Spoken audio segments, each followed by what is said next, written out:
Hello, and welcome to Rocket Fuel, your daily update of everything that's happening in the Rocket Pool community. My name is Wack. Today is October 14th, and today's episode is going to cover news of NodeSet getting very close to launch, I think. We're also going to be talking about Saturn Zero Explainer. We're going to go over the Houston hotfix, which is RPIP 63. We're going to be talking about a new vote that is live, RPIP 37, and a whole lot more. So let's get started. 10, 9, ignition sequence start. 6. So before we get to the news, we are going to talk about the return of Anthony Sassano, and the Daily Gwei is back. So he's home. He had a vacation, 10 weeks, and he is back with a mega 95-minute episode of the Daily Gwei. So I haven't been able to listen to all of it yet because it only came out a little while ago, but this is amazing. So this episode of Rocket Fuel today isn't going to cover Ethereum news, and going back to kind of how it was before Anthony went on vacation, I'll cover the Ethereum news when Anthony's off. So it's amazing. Welcome back. He's been like really missed, and the price is up bigly with him returning. So I think those two things are definitely related. Okay, let's get to some news now. So we are going to start with Rocket Pool news, and well, we just have Rocket Pool news, and this is the RPIPS page for the tokenomics of 2024, and this is the page that we've talked about on Rocket Fuel a whole bunch of times, and these were about. This was an overview of all the different things about the tokenomics. So I've talked about this on Rocket Fuel, like I said, and we've talked about it in the community a whole lot. But currently, there has been a new. There's been a new section that's been added to this, and this is about Saturn Zero. So you can see, look, this got all these different things here, all the information that you want about the upgrade. But this is here is part 5, Saturn Zero. So let's have a look at that and see what it says. So this is the Saturn Zero tokenomics rework prelude, and one of the things that we should pay attention to here is that this vote has now passed. Well, we're going to talk about that next, and this is going live potentially within 2 weeks from today, basically, maybe a little bit less than that, like 13 days and 12 hours or something like that. So that's awesome. But here, let's have a look and see what it says. It says context and motivation. With the DAO having voted for the Saturn upgrade, the fundamental value of RPL will primarily be based on protocol TVL instead of a bonding mechanism as it has been. As a prelude to that, Saturn Zero focuses on making node operation more attractive by allowing millipool creation without RPL and removing the cliff for RPL issuance rewards. Saturn Zero avoids smart contract changes to allow implementation in a matter of weeks, much sooner than waiting for Saturn 1. So the contents here is the RPL issuance rewards will change. So Saturn Zero will remove the cliff for RPL issuance rewards. This means RPL issuance rewards will be adjusted such that node operators earn the maximum APY for staked RPL in positions worth 0 to 15% borrowed ETH. So as you can see on the screen here, there's 2 lines. There's a red line that stays at 0 up to 10% and then shoots up. And then there's like a linear portion and then like a curve that kind of like flattens out. However, with the blue line, which is in Saturn Zero, you'll see that the straight line, the linear section of the graph, is present from 0 to 15%, but then the blue line is lower than the red line. So that area that is from 0 to 10% where the blue line will be getting rewards, that is why the overall line is lower. So because more people will be getting the rewards here, they'll become eligible for rewards again. That means that people who were in the red section before, the higher one, they'll actually be coming down now. So everyone's going to get rewards, which is awesome. And the idea is that, we want more people to stay in Rocket Pool who might have left because they weren't getting RPL rewards. So with ETH commission structure now, says the newly launched Saturn Zero mini pools will receive a commission ranging from 10% to 14%. This consists of 5% from the mini pool contract and a dynamic commission boost ranging from 5% if they have no RPL stake, that's the minimum, all the way up to 9% if they have RPL staked over 10% borrowed ETH. So if you're somewhere between 0 and 10% RPL, then you'll get somewhere between 0 and 4% extra rewards. But the minimum you'll get as being an RPL, 0 RPL staker is 10% commission from the RETH holders. It says dynamic commission uses the smoothing pool for distribution. So opting into the smoothing pool is strongly recommended for Saturn Zero mini pools. So that's actually a really important step. So if you want to start ETH only validators, you won't get the extra 5%. You'll only get the base 5% because the extra 5% comes from the smoothing pool. So you'll have to join the smoothing pool to get those rewards. If you don't join the smoothing pool, you'll only get 5% commission instead of 10% commission. So definitely keep that in mind. And then it says here that, for reference, ETH returns are, so you will get 1.3 times solo staking APY for ETH only mini pools, and you'll get up to 1.42 times solo staking APY when staking with RPL as well. So then transition to Saturn 1. Here it says, as previously mentioned, the goal of Saturn 0 is to capture TVL. More precisely, the goal is to capture TVL in megapools, since megapools contribute to protocol-wide revenue sharing. This is addressed in 3 ways. So node operators want to migrate to megapools to get higher yield. For example, LEB4 at 5% commission yields 1.35 times solo staking APY. This is made possible by Saturn 1's lower bond per validator and thus greater capital efficiency. Things are further improved by the low operational cost due to a single megapool contract. On the 5th reward snapshot after Saturn 1's release, dynamic commission is reduced to 0%. So this will result in people who stake with ETH only with the 8 ETH validators as they start with Saturn 0, they'll only get a 1.15 times solo staking APY from contract commission only. This serves to increase the yield advantage of migrating. And finally, if a node operator still does not migrate, there's no real issue for the protocol. With dynamic commission set to 0, the remaining protocol mini pool serves as a boost to RETH APY by reducing its effective commission, similar to boosting the RETH share component in Saturn 1. So what happens here is, if the node operator, starts with Saturn 0 and they're getting the 10% commission and then they just leave that forever, that's fine. They'll still keep getting those 1.15 times solo staking rewards. However, the impact will be that the remainder of the rewards will just go to RETH holders. So it'll give a small boost to RETH APY. So there's some further information here in the references, and you can figure out how things were worked out. But otherwise, this is a nice little explainer on Saturn 0 and the 2 main things that it includes. And it's really awesome. So let's actually go back to talking about the votes. So Langa's here. Wait, I'm sorry. Just give me one moment. Yeah, here it is. So Langa says, hey, everyone, in preparation for the Houston, that we're going to just talk about the RPIPs, the stuff that's going on right now. So Langa says, in preparation for the Houston hotfix release, this RPIP 63, we have deployed the Houston hotfix upgrade contracts. Bear in mind that this doesn't mean the Houston hotfix changes have taken effect. There are still some steps to follow. So the Houston hotfix upgrade contract is here. Then there's a link to the contract. And Langa says all the contracts have been deployed, set in the upgrade contract, and the contract has been locked. So no further changes can be made. The following tool has been used to verify that the deployed contracts match our source contracts in GitHub. And it's verify thing. So what happens next? So Langa says that we'll raise a vote with the ODAO for the upgrade. There's a 7-day delay before the ODAO can vote on the upgrade. They'll vote on it in the following week, and if successful, they will execute the vote. At that stage, the upgrade will be ready to go. We're aiming for the 28th of October to trigger the upgrade. So that's the Saturn 0 upgrade. So thanks to everyone that's contributed to this release. And then there's a new vote, and we're going to talk about that next. But here you can see that, the new ODAO proposal has come through. So this is the Houston hotfix smart contract upgrade, and that's it. So there'll have to be a week basically for people to check that everything is right, and then the ODAO can vote, and they have up to a week to vote for it.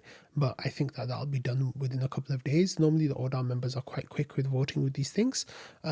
And once that's done, then it'll be up to the team to change the parameters that we need for Saturn 0 in order to enable Saturn 0. And that is we're using bootstrap mode. So they'll just change some of the parameters there. And let's actually have a look at the votes that have closed now. So this happened last night. So, 3 hours ago, even this morning. So the RPIP 62 ended up passing with 170% of quorum was reached, and 6% of people voted against both variants. That was mostly Ramana. And then 78.82% of people voted for ETH-only validators on the protocol and removing the RPL cliff. And then 15.08% of people voted for ETH-only validators but keeping the cliff the way it was. And then with the hotfix, here we had RPIP 63, and this again passed with 79.21% of people voting for the hotfix to go through. 7.57% of people voted against it. I think that was mostly Noshua. And then some people abstained, 13.22% people abstained. I think that was Val. Yeah, Val and Ramana, they abstained from this vote. So, yeah, both votes have gone through. So actually, let's go back to the protocol announcement now and see what Lang is saying here. He says, hey everyone, a new PDAO vote is live for voting. RPIP 37 protocol development was passed in February 2024 to ensure the long-term sustainability and continued innovation of the Rocket Pool protocol. The RPIP lays out the high-level roles, responsibilities, and processes and funding for core protocol development. One of the items is that protocol development funding is initially set to 5% of RPL inflation. This vote is to continue that level of payment to the core development team throughout 2025. Up to October 24th, 2025. And this is the vote is live here. And then you can find the RPIP text and the RPIP 10 expenses is here. And the community Discord around the payment renewal is here. And here's the Discord. And yeah, that vote has gone through. So that's actually live now. And you can see here that it's already reached 62% of quorum with 99.67 people voting in favor of this and only 29 votes out of 8,800 being against this. So let's have a look at what this says. So this determines the process around core protocol development and funding. If the outcome is positive, the protocol development funding remains at 5% of RPL inflation. The PDA budget expense of 52,079 RPL will be executed to cover the protocol development from October 25th 2025 to October 24th, 2025. If the outcome is negative, the PDAO budget expense will not be executed. Feedback will be gathered to understand why it was negative and a new vote raised at a later time. So the rationale here is that RPIP 37 was passed in February 2024 to ensure the long-term sustainability and continued innovation of the Rocket Pool protocol. That RPIP lays out the high-level roles, responsibilities, processes, and funding for core protocol development. One of the items is that Rocket Pool development funding is initially set to 5% of inflation. This vote will continue that. And then the votes have gone through. I voted in favor of this, saying that the process this time was much better than last year. Good stuff. Patches, Ken, Halululo, Scuzzle, and others have all voted in favor of this so far as well. I'm still waiting for big votes from Ramana, Val, Noshua, and others, but I don't think that this will have any problems reaching quorum. So, yeah, that's pretty good stuff. Oh, we just covered that. Okay, moving on to some staking news now, and this is some really exciting staking news. So, people in the Rocket Pool community have kind of been sleuthing around and trying to find out what's going on with NodeSet. And Mad Matt here replied to Halululo a few hours ago saying that there was a node registration that happened in Brisbane, Australia. And Brisbane, Australia is the time zone where the team is located, the Rocket Pool team. So the way NodeSet works is might be a good time to cover this, is that this one node that has started here that got registered, this will be the only node that NodeSet runs. And even though they're going to have potentially hundreds of node operators, they'll all be working from that one super node, mega node, whatever you want to call it. That will be, then all the people will have the validators, but all the validators will be part of this one node. So by the fact that they've started this node now means that it's looking pretty good, that they're very close to launch. So that's really exciting. And then here, wait, what am I supposed to be showing here? Let's skip that. Okay, here we have the audits for Constellation as well, and it looks like those are going through. So they have two audits that they've listed. One is from ChainSafe, and one is from Riley Halterhouse, and those are 3 days ago. We're just waiting for the one from Sigma Prime, but it looks like that should be available any day now. And I think basically what they're waiting for is to get that final the final audit, and once the final audit is done, then everything will be done and NodeSet can launch. I'm pretty sure we're going to see it very, very, very soon. So, the fact that they've got a release candidate for Hyperdrive, the fact that they've got the node up and running now, there's nothing there, but it is up and running, and that is pretty awesome. But yeah, and then we got an update from Joe about Hyperdrive saying, quick update for you all today. We put together a little Grafana dashboard for Constellation based on the Smart Node dashboard. Grafana just approved it today, so you can now import it to your nodes to monitor your hardware stats and validated performance. It says this will only show Constellation validated info right now. It's not a complete view of all of Hyperdrive's modules. We'll work on a more robust one for all of Hyperdrive down the line, but for now, this will at least give everyone something to look at with respect to node health. And Joe says, I'll put some documentation together on how to import the dashboard as we get closer to releasing 1.1. But if you're using the dashboard in the smart node before, it's the same process. And then there's information there to the Rocky Pool docs of how to import Grafana. And this says the dashboard ID is 22,076, and a full link to the dashboard is there. So yeah, if you want to use the Hyperdrive dashboard for Constellation, then that's out there. So all of these kind of things add up together to make you think that they're very close to launch, and that it's a really exciting time. So this is definitely a really exciting time, and I think that NodeSet basically will be launching any day now. So yeah, it's really cool. Okay, let's move on to some staking, well, some Ethereum news / staking news. So here we have an article from Vitalik that is about the possible futures of the Ethereum protocol part 1. And this is due to the merge. This is focusing on the merge. And Vitalik, of course, is one of the people who came up with the Ethereum roadmap. And the number one section on that was the merge. So I think he's going to go through the roadmap step by step and talk about all the different things that are happening within that, and what the latest line of thinking is, and what the development is. But anyway, here he says that the merge referred to the most important event in Ethereum protocol's history since its launch. So it's long awaited and hard-earned transition from proof of work to proof of stake. It says today Ethereum has been stably running proof of stake for 2 years, and there remains some important areas in which proof of stake needs to improve. So he says the roadmap diagram for 2023 separated this out into buckets, improving technical features such as stability, performance, accessibility, smaller validators, economic changes to address centralization risks. The former got to take over the heading for the merge, and the latter became part of the scourge. And then says that this post will focus on the merge part. So these are the things that Vitalik then talks about here. Let me actually change the screen so you all can see it a little bit better.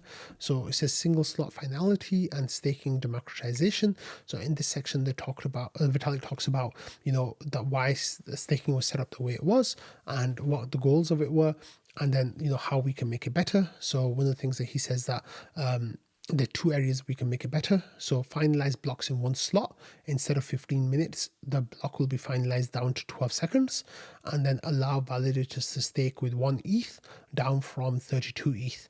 So then he kind of explains why that's the case. With the 1 ETH thing, I think that the issue with staking down to 1 ETH is, hopefully ETH will go to $100,000, in which case, 32 ETH now will be worth 1 ETH then. That would be fine.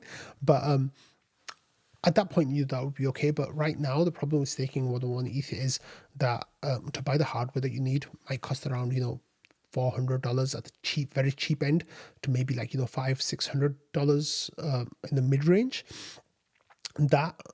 And then, when you add the internet costs, for example, and the rewards that you get, it might not be a few years until you're actually profitable. But of course, as the value of ETH goes up, then you become profitable a lot sooner. But it might be a big barrier for entry for people, even if they do have the 1 ETH, they might not still be able to become validators. And one of the things is like, staking is already open for these people with other ways. So, for example, if you have 1.5 or like 2.5 ETH, you can become a Lido CSM node operator, for example, when that launches probably very soon as well. And Rocket Pool, of course, is going towards allowing smaller and smaller bonds. So with Saturn 1, we'll allow, we already allow 8 ETH, and with Saturn 0, that will be without any RPL. So that, of course, is still way less than the 32 ETH that you need on the Beacon chain for a solo staker. And then with Saturn 1, that will go down to 4 ETH. And then with Saturn 2, that will go down to 4 plus 4 plus 1.5 ETH forever. So you can have 3 validators with 9.5 ETH instead of, not even a third of a solo staker. So solo staking validator. So those things are interesting. So I don't know how that would change the market much, but the single slot finality is definitely really interesting. So then Vitalik kind of explains, what it is and what it does, and like kind of explains more information there. And the next part of the essay, then he actually talks about other areas of the roadmap and what they'll do and how they work. So he talks about single secret leader election. He talks about, and then each of these sections is kind of broken down into, what problem is this solving, what is it and how does it work, what is the research on this, what's left to do and what are the trade-offs, and how does it interact with other parts of the roadmap. So then there's faster transaction confirmations. There's also other research areas as well, like 51% attack recovery, increasing the quorum threshold, quantum resistance, and that's it. So go and read the article if you are interested. I think that there's amazing information there, and Vitalik's writing is always like clear and very legible and easy to understand, even though it's so technical. So great job with that. Thanks, Vitalik. And finally, I'm going to end today's episode with this post from NPR this morning in the US. And it says, in outreach to black men, Harris to vow to legalize weed and protect crypto. So I think we're reaching that stage of the political cycle now where candidates are kind of seeing, which areas they're strong in and which areas they're weak in, and how they can kind of like make promises to voters to address those areas of weakness. And it looks like the Harris campaign has decided that marijuana and crypto are areas where she is weak. So she is now trying to make a push to bring crypto users on side and marijuana smokers on side as well. So it looks like we're going to get announcements from this on Monday and Tuesday. And, hopefully this will be more than just paying lip service. Hopefully we'll get some actual like solid policy statements.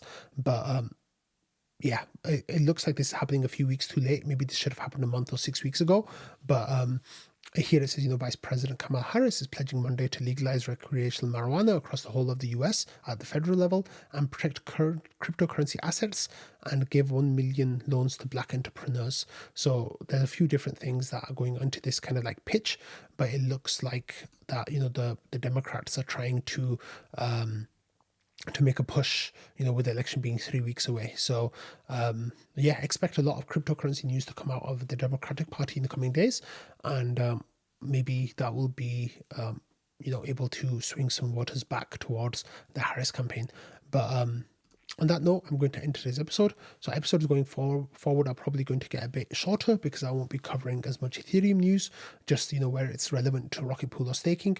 And I won't also be, I'll be covering stuff when Susano's not around, but other than that, you'll get sharper, tighter Rocket Pool episodes. So that'll be nice for everyone. So thank you all for watching, listening, and being part of the Rocket Fuel community. I hope you all had a lovely weekend, and I'll see you all tomorrow. Bye.